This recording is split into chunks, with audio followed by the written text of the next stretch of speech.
I know I am not my mark today. I did not make it. I did try. Made an attempt, didn't work out. And I do try, nowadays at least, to accept what's going on and not try to force. I spend a lot of time bumping my head against the wall because I've been trying to force things.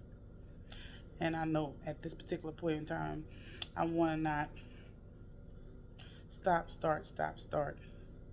on anything. I also don't want to keep grueling and grinding and causing time to pass that could have been useful to me as opposed to frustrating for me. So when I didn't make it to the park, initially I was like, oh man. And now I'm sitting here like, maybe I wasn't supposed to go out there today. Even though the weather was beautiful today. Well, it's slightly warmer than usual, but it still was lovely. But then again, I think all weather's kind of lovely. Like, I love the rain. Now, I ain't sugar, I ain't gonna melt, so if it rains a little bit, I might go outside. Anyway, I wanted to talk to you today. I reminded myself about a passage from Carl Jung about synchronicity. And I want to, I guess, help those of you who are still in conflict with those who you think are different than you. Maybe that conflict is part of what is going to grow you. Like, consider it for a moment. And although it's difficult sometimes to see in the moment what you're supposed to be learning, because I'm going to tell you on a regular basis, when folks ask me, a lot of times I'll respond when they're asking me about conflict or something that's challenging or difficult that's going on with them. I'll say, what are you learning? What is it teaching you? And like, I knew you was going to say that. Listen, I got told that a lot of times. And many of those times I said swear words, made up swear words, ignored, until I got to a space where sometimes the simplest answer is the truth. And in essence, Carl Jung talks about synchronicity as two things. It seems, now I'm not going to quote it directly, but I'm trying to think from my memory. Two things that seems like they're unrelated, but they're related through meaning. Okay, it just happens to happen, and it just seems like, well, that was just random. But if it was just random and also gave some kind of meaning, lesson, understanding about self or others or the world or the universe even, it gives it meaning. And that's what synchronicity is. It's one of my favorite quotes. You think I know it verbatim, right? But this week has been a long week and today has been a long day. So I'm going to go ahead and go with it in that way. I suggest if you want to know the exact quote, I would. The Google is pretty good at giving us answers nowadays. Not all of it's always accurate, but I think it's easy to just Google Carl Jung's synchronicity and read anything you find out about it. Okay, or even, I don't know, get some of his works and read those. It will benefit everybody and anybody to read Carl Jung. Okay? Anyway, maybe the reason why you are at work with someone who has differing cultural beliefs, and cultural identities, as well as religious beliefs, is so you can get to know that and understand that from in a more intimate setting. Maybe your neighbor next door is someone who believes things differently than you do politically, so you can get the opportunity and the chance to see them be human. Maybe it's not always about conflict. I'm suggesting. Consider that for a moment. But sometimes it is. Sometimes the conflict shows what we're made of. Okay? I'm going to tell you a little story time for myself. And I've come on here several times talking about here and there without too much detail about what I've done with my work and what I've done with my career and different careers and different phases. Because, like I told y'all, my first job was at 14, but not really. My first job was at 9, babysitting, and I babysat a lot. Then the second job was around 12, and that's when I had started my first business. I was in middle school, in eighth grade, and I learned how to sew. So I started making different crafts and bowls, like painting the different names on the bowls and little puffy lace socks. And because my aunt taught me to sew, I had two aunts teaching me how to sew. And so I'm like, well, what can I do with this? I made a little money on the side, a little change on the side before I started working in fast food. Anyway, I worked at Wendy's. My first official government job was at Wendy's anyway. I think that was at 14, 15, something like that. Anyway, but my chosen career field has always been in some kind of helping profession, and then landed on psychology, then counseling. So why am I not doing that? There's many reasons, but I think, again, synchronicities play a factor here. Now I can spend the rest of my days wondering what if and being angry and deciding to do nothing about it or do something. I think a lot of what has happened over the last, I don't know, decades, 15 years has shown me what I'm made of, but it's also taught me some crucial lessons about myself and the world. And I think the writings of Carl Jung did help me get through a lot of that. If it wasn't for reading and music, child, I don't know if I'd be here. I'm being seriously honest with you. I don't know if I'd be here. Now, I don't know.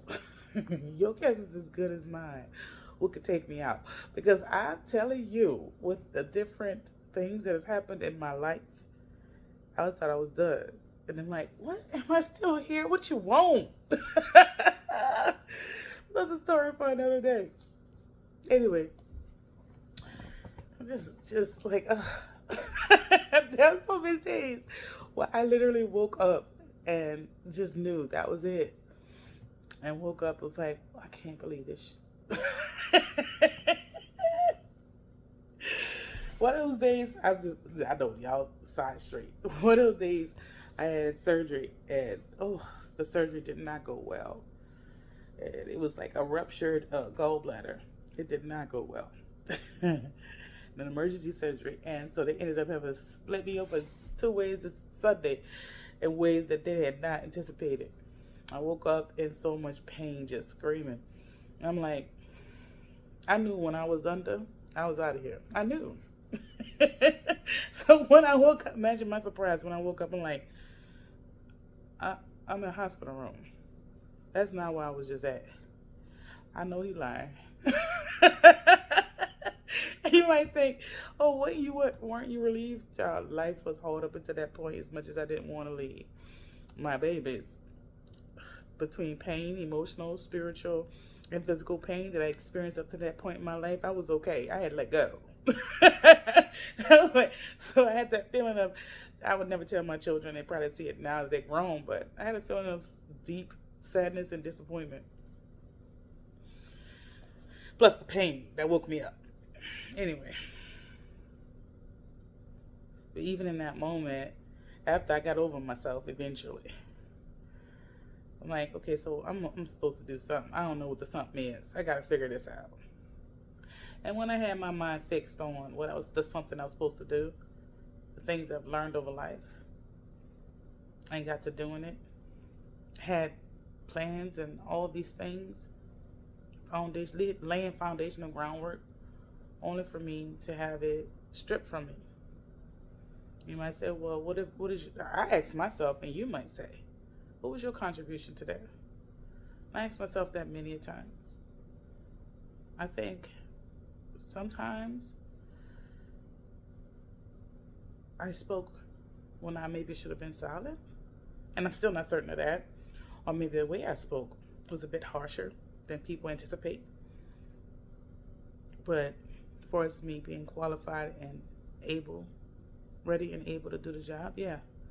Also, there are times when I needed a bit more foundational support from family and friends and things like this, but I was everybody's support, but I didn't have a whole bunch for myself.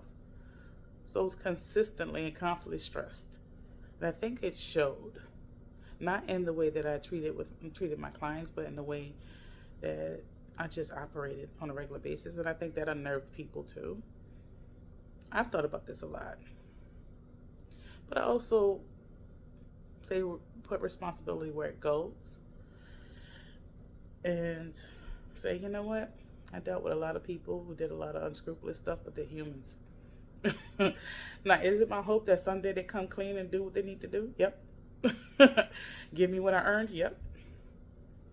But I fought enough. I should have to fight for something I earned. Find another way is what I did. And that's that Carl Jung synchronicity. It's two seemingly unrelated things.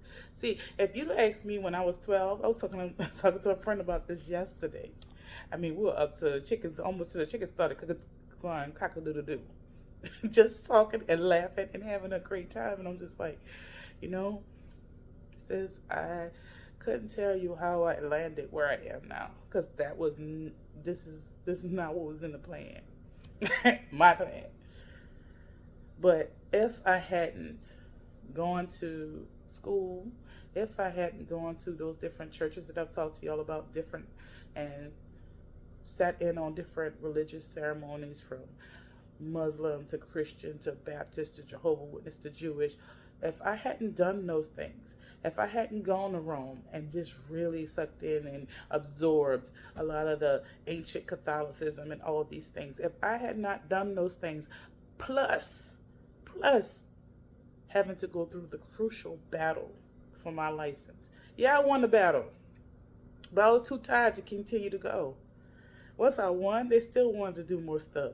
Like, well, you won. We're not going to take your license. Well, you can't because I ain't do no wrong. But also, like, we're going to make you do extra stuff we haven't made anybody else do to continue to maintain it and receive the full licensure that you've earned. Even though you already paid all your dues and did all your CEUs and completed all your tasks, we're going to give you some more tasks and some more tasks. Not I could afford it, but I was just, at that point, I was like, okay, y'all just going to make my life hell consistently. Do I even want to do this? I got to find a way to be a helper without doing this. Even that was part of the synchronicity I'm talking about. Because if that didn't happen, then I wouldn't have had the time, the energy, or, I don't know, the fire in my belly to learn more about different aspects of what I can do as a helper with the knowledge I've gained from all those things I just spoke about. Why am I telling you this? Maybe, just maybe,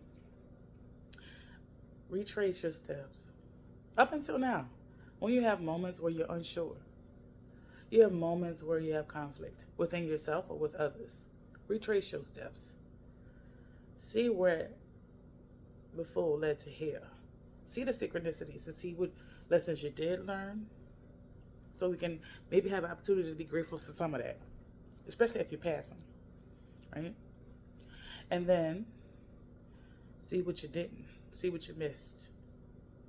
I saw a lot of things I missed when I sat with myself so many times. Every dark night of the soul, I sit with myself. And it goes by many names. It don't have to be a dark night of the soul, because some people are scared of spiritual woo-woo terminology. There ain't no reason to be scared. At least not here. All faiths and understandings are welcome in my mind. Because if we conceive it, if it's here or both, it exists. It has truth. It's your truth. And that's good enough for me. Okay? But I also wouldn't have gotten healthier in a lot of ways physically. Like, this is probably the healthiest I've been physically in quite some time. And most people who see me, who hasn't seen me in years, they're like, you don't look the same. And some will say, you don't even feel the same. Because I'm not. I'd already been through a lot. In that time period, I'd say from 2018, from 2017 all the way to 2019 was transformative in ways I cannot even begin to fully articulate.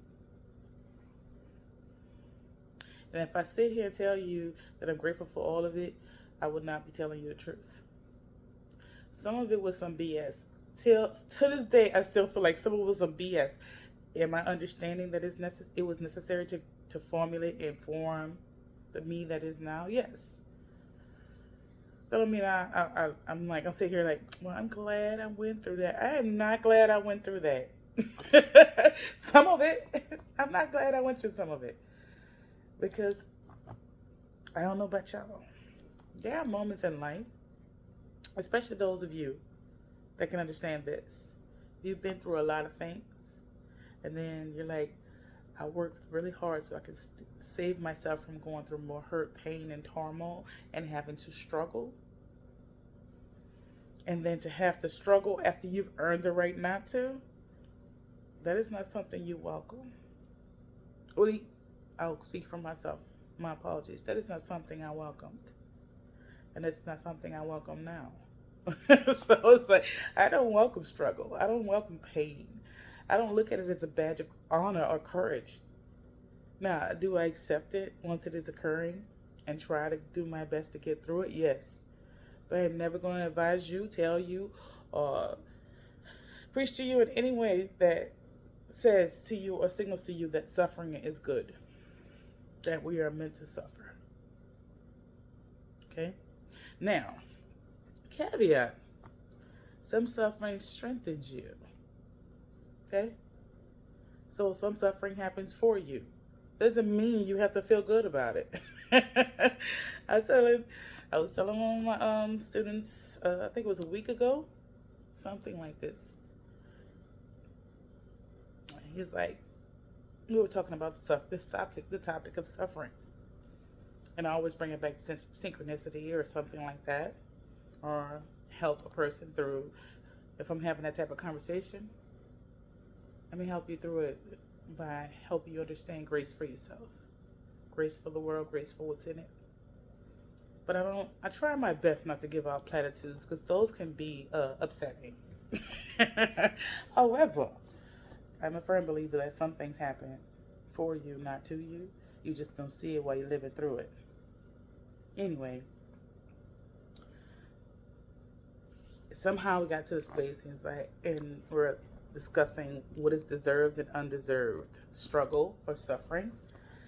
And we talked about all the people who in some way elevated their consciousness in one lifetime before us and during the present time.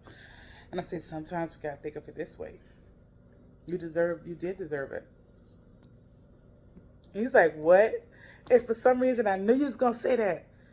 And he asked me to elaborate. I said, you deserve it. Just in this one instance. See, the things that go through bloodlines, the circumstances that go through generations after generation after generation because somebody didn't unlearn something. Or somebody missed a lesson somewhere. Somebody missed their synchronicities along the way so they had the opportunity to clean it up. Everybody who did that led to where you are right now. Well, you had to struggle through it. You have to struggle through parents who had their own. Because it's not just one bloodline to one person. Your bloodlines extend everywhere. Well, most people don't. But, within 2 or 3 generations, you have mom and dad's bloodlines and whatever generational stuff that you got to clear up to get some peace and happiness in life. Now, follow me. Now, this is where the deserving comes. As struggle as it might be to unlearn all that stuff, maybe you struggled up until that point and dealt with everybody's crap up until that point, so you could be the one deserving of healing it.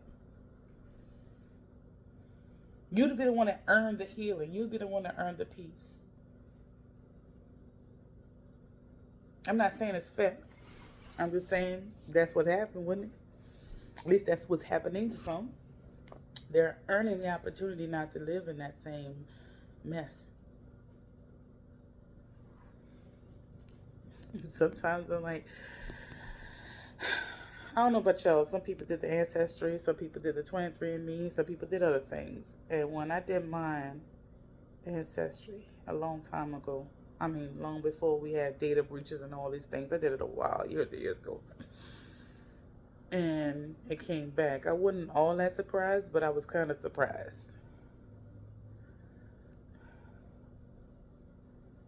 there was only one piece of the continent, only one piece of the continent really, that I had no ancestry. And probably the bane of my existence at the time. But also, like, at one point, was one of my best friends was the one person that had that. He had that one piece inside of him when he did his, and I was like, I don't know what is the chances of synchronicity of that. That was the one part of my ancestry that I like. Damn, I have all over the world, huh? And all all original indigenous populations from all over the world, I had those different pieces, and I met the one person who had, what is it called, dumb people that was in the mountains back then, like Vikings and stuff. I can't, to the top of my head, I can't even tell you what it's called right now. For some reason, it always skips my mind, but it's like the Viking folk, Norse or something. I don't know. I know it's not Norse, it's something else. Anyway, the point being, for a long time, I was like, after encountering that person, I was like, this is the worst thing that could have possibly happened to me, encountering this person. The friendship ended terribly. I behaved terribly. He behaved terribly. People within the circumstance behaved terribly. Like, that was the worst thing could have possibly happened to me. And I spent a long time thinking that. Now I realize, if that didn't happen to me, if also the counseling community didn't do the things that they did, then I wouldn't have learned all that I learned in the years that I've learned it. In the last 4 years, I've learned so much that I could not trade the value of the education for anything else in the world. Again, I'm not saying that it was all sunshine and roses and beautiful, and I'm, grateful for all of it. Because I'm still healing from some of that. There's still times I get triggers from some of that.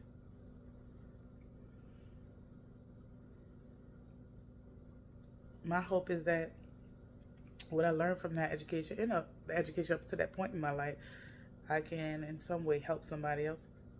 And I don't know why I want to. Why would I want to? If I'm being honest with you, there are times where I don't even know why I want to help. I get moments of selfishness, and I'm just like, I have my knowledge. Good luck. Good luck, everybody else. And then I get moments where I just think, it don't feel right. And I don't know why it don't feel right. So I'm going to sit with this thought and this feeling. But I tell you, y'all got to excuse me, I'm a little hoarse. Again, me and my friend were talking till probably 3:34 in the morning. And then our other friends were talking to 3 in the morning. And time just kind of got away from me. So my voice is a little hoarse. But I would say this. If you are aware of something that you somehow gained through synchronicity and happenstance in this life, I feel you don't have to, but you can consider my thoughts, that you were meant to have that. What you do with it is up to you, obviously. But I don't think we meet people on accident. I think we meet parts of ourselves, pieces of ourselves, so we can put the puzzle pieces back together. And we find a way, hopefully, to put a few pieces together before in the lifetime that we live. And that's where our wisdom comes from. Not just the people we had a lovely time with, but also the people we had a challenging time with. And sometimes especially those people.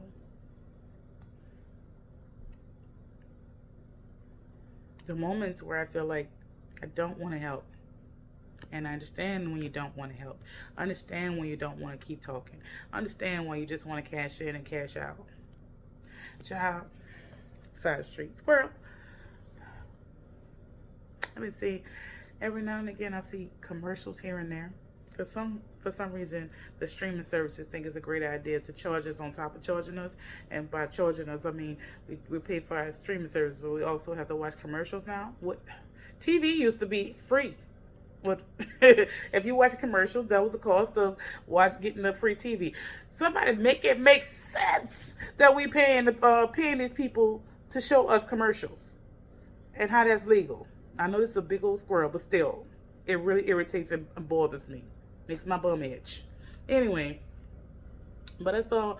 I've been seeing a lot of commercials for gambling, and the only thing that I can think to in my mind when I see these commercials, all these different celebrities just cashing out on the gambling. I'm just like, you realize how people are struggling right now, and how tempting that is, and how your voice and your presence and your celebrity is actually a device right now to have people who are already struggling have hope they're going to win something or gain something, and knowing damn well most of them won't. And I'm sitting here judging. I shouldn't be judging. But every single time I see one of them commercials, I just like, child, look. That's like somebody slip showing in church and you done told them 3 times. Fix that slip, baby.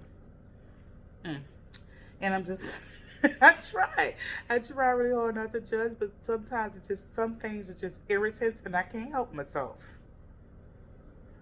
But also on the other side of the token, I understand. Gaining your knowledge, gaining your skills, gaining your celebrity, gaining all these things just for yourself. Because life is hard. And we all got to make money and turn lights on. So instead of just sitting in that vibe, I just kind of like ignore it, even though I know it's an irritant to me, because I also understand it. And that's what I mean. Like, I have moments where I'm like, I don't feel like helping nobody do nothing, no how, no way. And I'm having this conversation with you about this stuff because a previous client came to me. And when I say previous client, I'm talking about when I was in clinical practice. And it's been years since I've seen her. And she just wanted to tell me what she thought of me as a person at a certain point. She just wanted to have a conversation with me about it. I'm like, you ain't got to do all that. I have felt such a sense of disappointment in myself for not being able to continue and pursue and treat people. Again, I believe in myself. I am great at it. But I was disappointed in me for somehow failing. And I didn't know what that failure was, on what level. I need to be disappointed in myself. I had to just pick something. I could easy. I'm hardest on myself. But instead, and I'm telling y'all this personally so we can understand each other.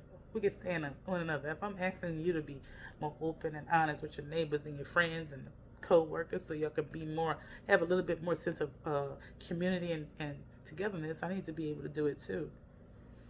And that's hard for me sometimes.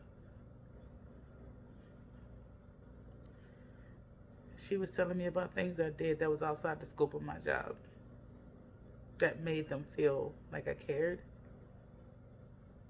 And I'm sitting here struggling to keep the tears out of my eyes. And she was a little bit of doo-wop then, but she grown now. A lot of the babies I counseled are grown now. I keep in touch with them from time to time, or they keep in touch with me, or their parents will keep in touch with me, which is sweet. But all the things this baby said I hadn't thought about in years. And as soon as I left, I found a space and parked and cried my eyes out. She made me feel feelings I had not thought about in years. Because I'm like, what happened is done. There's nothing you can do about it. All you do the best you can with what you got. But it just made me feel so much pain. And you would think, and the pain came from the fact that I knew I was doing good work, but I didn't allow myself to forget. That's one.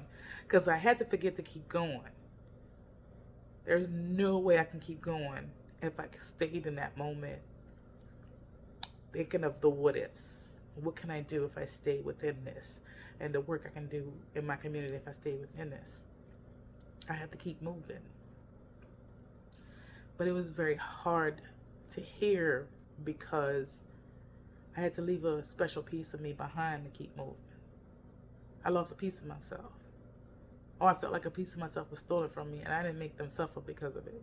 And when I say make them suffer, I mean the counseling community that did what they did. They all got together and did what they did to me. Even though they probably never admit it.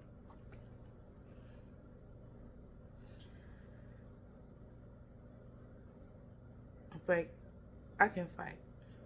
But it was one of those things I shouldn't have had to fight for. Again, why am I saying this to you? See, I've been talking at y'all about being more open, honest, and more open-minded towards the people you disagree with. I'm telling you this so you can understand I'm walking like a talkie. You can go to any video that I'm talking about mental health care and counseling and therapy, and not one time will you see me shit on the counseling community. Not one time have you heard me shit on them. And what was done to me was egregious.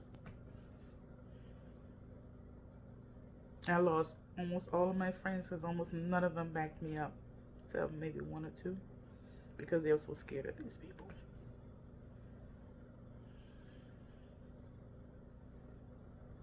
Like I told you before, some of them took jobs from them, knowing what they did.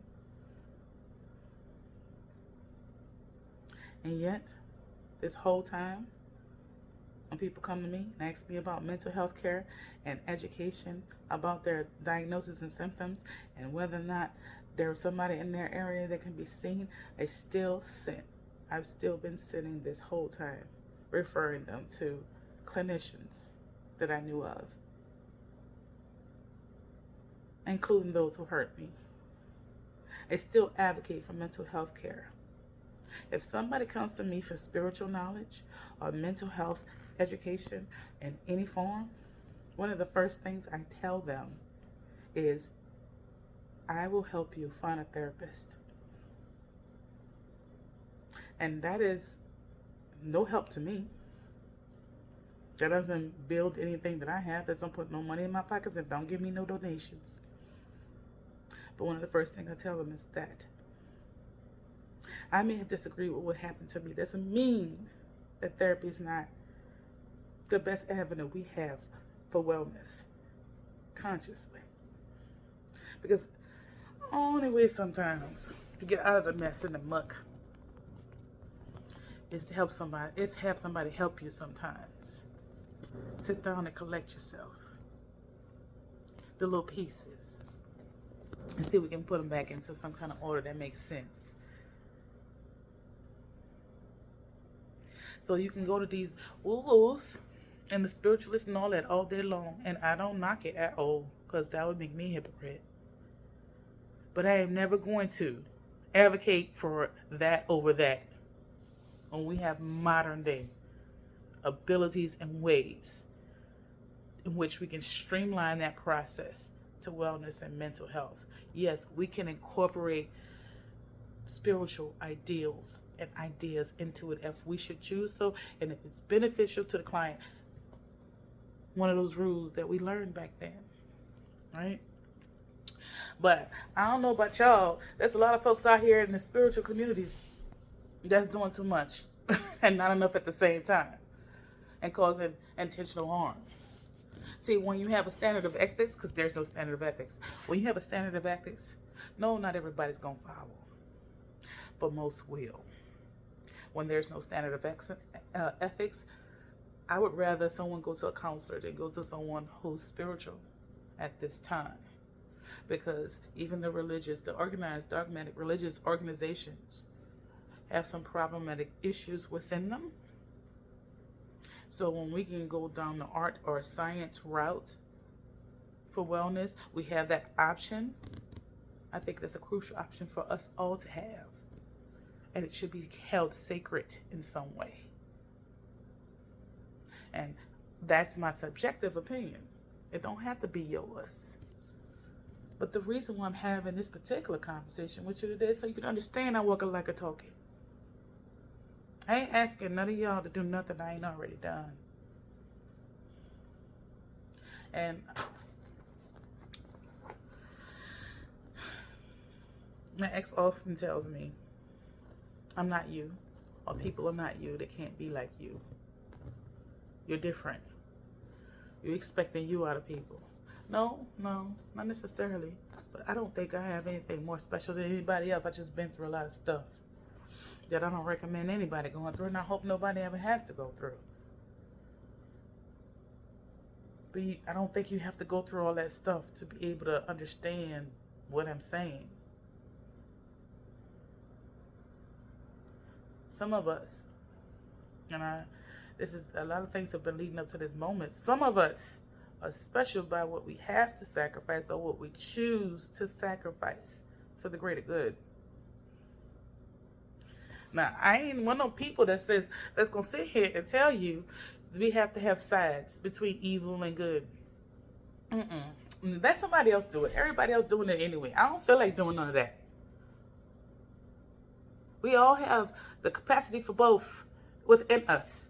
It's what we choose that will define our character and who we are at any given moment. But then we have other moments that define us once again. But when we see something or some things that show us that we don't work together on specific types of issues, that we all will suffer, it doesn't matter who's good, who's evil. What matters is that we all survive and have an opportunity to be either whenever we want to. Because if nobody's surviving, because eventually mental health across the board within a collective is so piss poor that it doesn't matter what's going on in the world and who won and who lost on anything. It doesn't matter who's rich, who's poor. None of that will matter. It's like them folks back in 2020 when it's like the world is coming to an end, or the people who were rooting for a complete system collapse. And then there was those of us who were fighting our ass off to collapse certain aspects of our reality so that we can have something anew, but doing so piece by piece and replacing piece by piece, or at least talking about how we can do that, right? So that we won't have like the logic of it is this. The building I'm living in right now, the building I'm in. Imagine I wanted to have a brand new building, had the plans for it, had the drawings and architecture all planned out and what it's going to look like inside and out, and have all the contractors and all that lined up, right? But I ain't got nowhere else to live.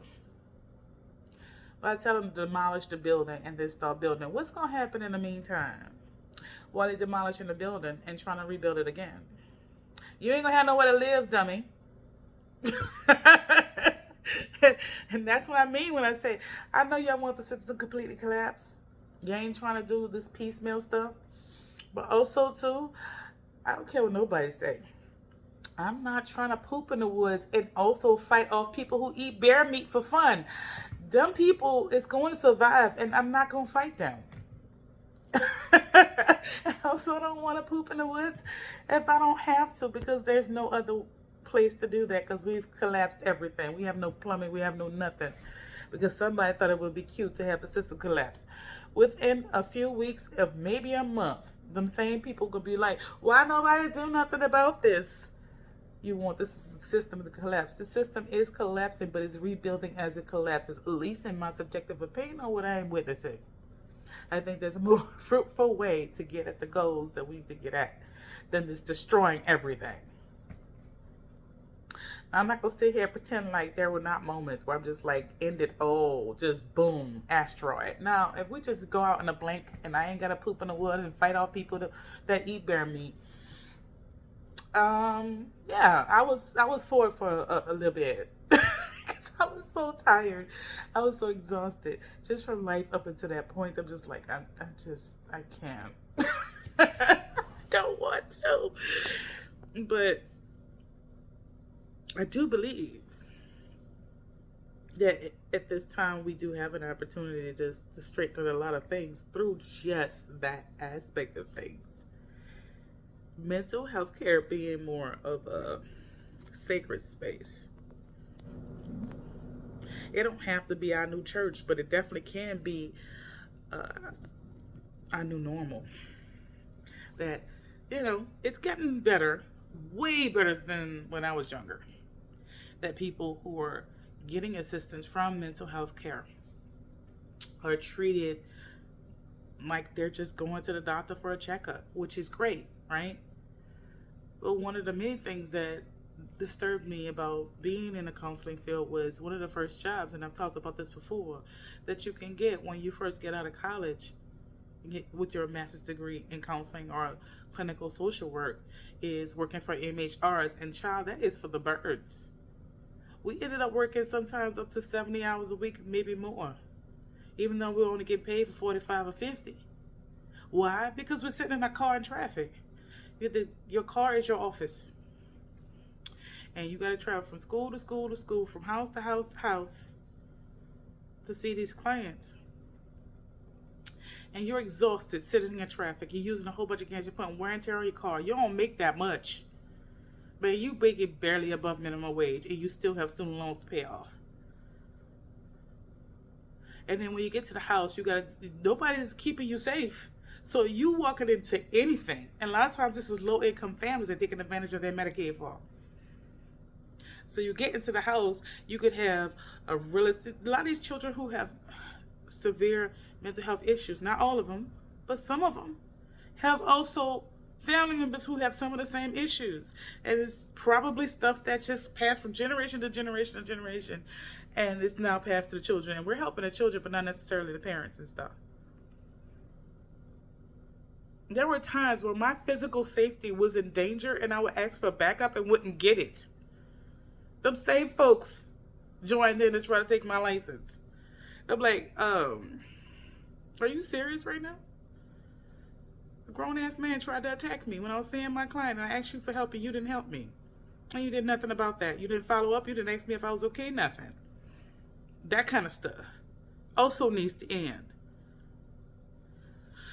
What I'm grateful for, as it pertains to that, though, is things like BetterHelp and the online.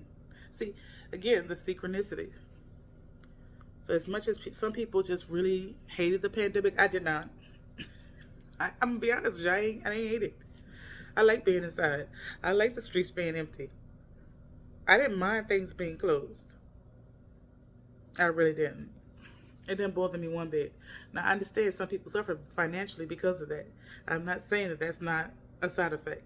But for me, it was a woosah moment. Peopling was not my favorite at that point anyway. So it was just like, yeah, I still traveled as much as I wanted to travel. I just did so by car. And yeah.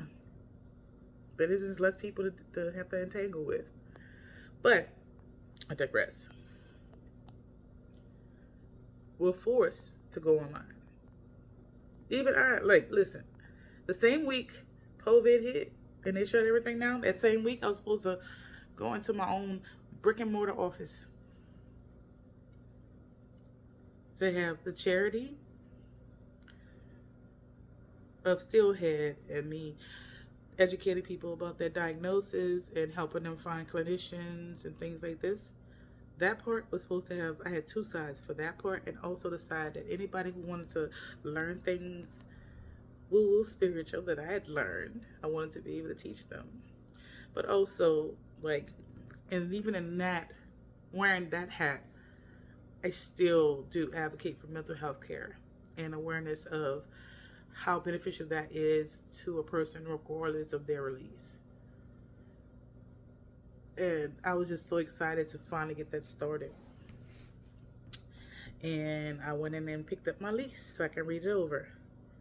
And within 4 days, 4 freaking days, the whole world shut down. And I was like, okay, so I thought I would still be able to do it despite that, honestly. And I couldn't. No matter what I did, I couldn't. So I had to accept what was. But what was born out of that is that I had to move everything online. I also lost a big grip of financially out of nowhere. That would have made it very hard to afford to keep that open. But then I found different ways online and even via video to be able to see people, which in my mind immediately solved the problems with the MHRs that I was just telling you about. Going from house to house to house. When everybody has a device in their hand, why would a therapist need to go from house to house to house and put themselves in potentially physical harm in order to see a child or an adult for mental health care? And also too, not for nothing, there were times that I knew of that the people were not being seen, but we were taking notes and documenting that they had been seen, or they'll go and sit for like 20 minutes instead of the hour they're supposed to be there. An hour to 20 minutes is supposed to be there. Okay. This will bring everything online. Therapy online keeps the MHRs from abusing therapists, but also keeps the therapist honest. Not all MHRs are online. Most of them ain't. They billing for stuff they have no godly reason to be billing for. If you bring everything online, and all these counselors can have to clock into their video in order to see their clients, it keeps everybody honest, but it also keeps the counselors from being taxed and stressed out with all that traveling and all whatnot. But it keeps everybody honest and everybody safe. So I looked at it from that perspective immediately, and still got to work trying to get that done. Not for myself, because I couldn't at that point. I gave information that I could to anybody who would listen. Sent it in for free, even to our own city, our city's mayor. And they were talking to me for a bit, but then I guess they talked to the people who are in our counseling association at this particular point in time, and then suddenly, without warning, we were no longer working together, or we were not potentially going to be working together. At the time, I was like, you know what? That's some bull crap. Take it for free. I don't care. You don't even have to give me credit. Just do it. It'll help somebody. It'll help several people. It'll help millions of people potentially around the world. You go with this plan. And so far, I don't know who took what or who did what. But I see it in places. So you know how it works. Sometimes 2 people can have the same idea at the same time, or 10 people can have the same idea at the same time. If you don't patent it, then who gonna know who's first? And sometimes even when somebody patent it, that doesn't mean you had the idea first. So I don't assume that it was my ideas. What I assume now is either I or somebody else or several somebody else has had the same ideas at the same time, and that's how some of that came to be. And I'm grateful for that. But that's how synchronicity works sometimes. 2 seemingly unrelated things are related through how they matter.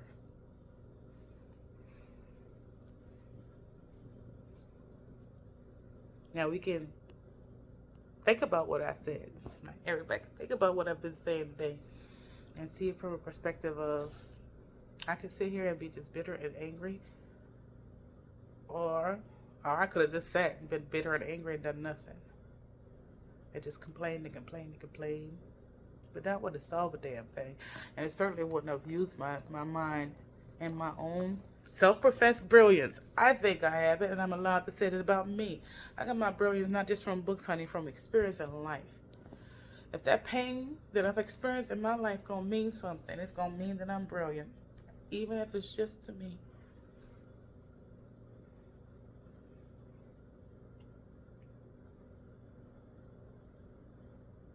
You can sit there, those of you who are equipped and able, and say, we're going to do like them celebrities and go do gambling commercials. Not literally, but you know what I mean. I'm just going to do for me.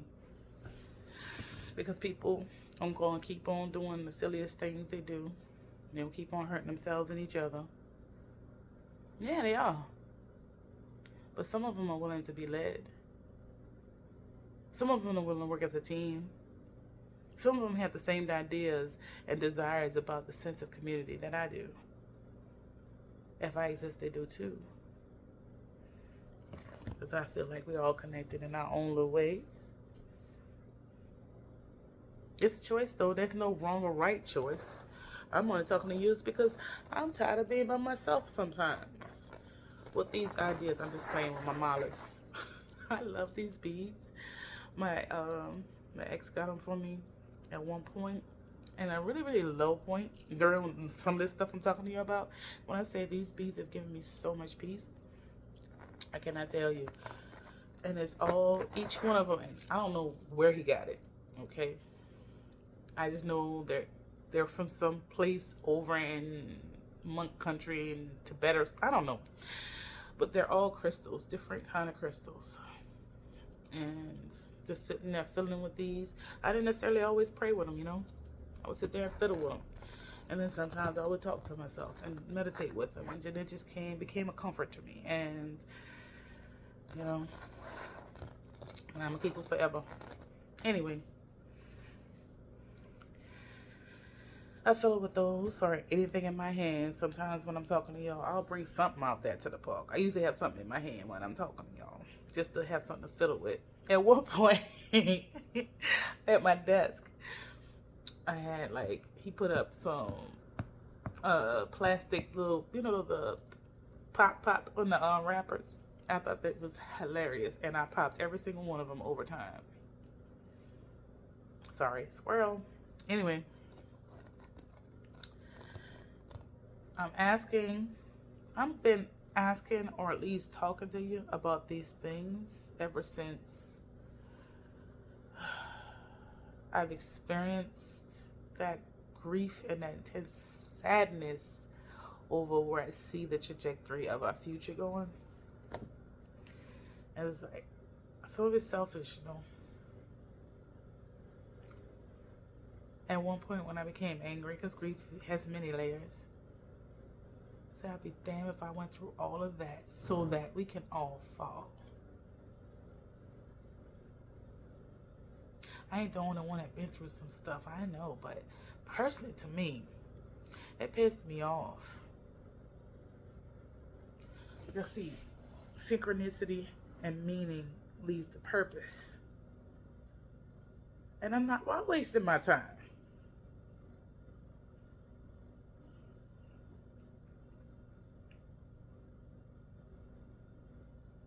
So, this is me determined. Even if I can do nothing else other than try my best, and sometimes I fail, to be the best version of myself as I'm walking the earth. And also doing this on here, and with anybody who wants to and willing to listen. I don't insist upon myself with nobody else. Listen, I'm not knocking how people do what they do. They do what they do. But I can tell you right now, if a religious person or a spiritual person come knocking on my door, I'm like, no. Or if they come and start telling me about stuff I didn't ask them information about, then I'm like, no, I don't want it. This is my life. I can live it the way I want to. If I want to walk outside with assless chaps and spiked heels, wearing a crucifix, I could do that. It's not Halloween yet, though. I don't need nobody telling me I can't or that is wrong. I don't think anybody else should. This is why I don't do that. Because the simplest solution and the answer to living a life well lived, in my opinion, and this is subjective, and you can take it if you want to, you can still leave it, is the golden rule. But also, sometimes forgive yourself before you even figure out how not to do that thing again. Because it's in forgiving yourself that you can heal. You don't have to be perfect. Just do your best. Literally, golden rule, do your best. That's it. All the rest of that stuff is just icing and extra decoration and all kinds of none of that. All the rest of that stuff is just fluff. I know there are some who would disagree with me. I always tell y'all I think it's beautiful and splendid that we have reverence, deference, and some kind of ritual that helps us feel and be more connected to each other and the universe and God's within it. I think it's beautiful. I will never knock it. However, also I'm of the subjective opinion that it shouldn't be used as a weapon against anyone else. That includes making them feel like they're less than. Because they don't believe a certain way or do things a certain way. You know? It's not even more complicated than that. I know some people like to make it more complicated than that. Look at how you talking too. I'll just add that as an honorary mention. If you're going to talk about something, be about it. Anyway, I've talked at y'all for almost an hour. I'll talk to y'all again soon. You're loved.